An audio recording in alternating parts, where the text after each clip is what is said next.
Welcome back everyone. This tutorial you will learn record audio on your Samsung Galaxy phone. So let's get started.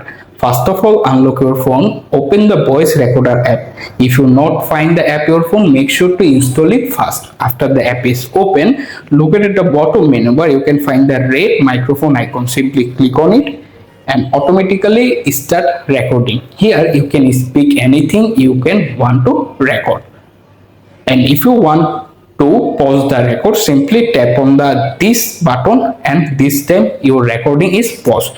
To reactivate the record, simply tap on the red circle button and automatically reactivate the record again. Once everything is good, to save the recording on your phone, simply tap on the this box icon. After that you can give it a name. For example, I give this name. Once you type the name, simply tap on the save button and you have successfully recorded audio your phone.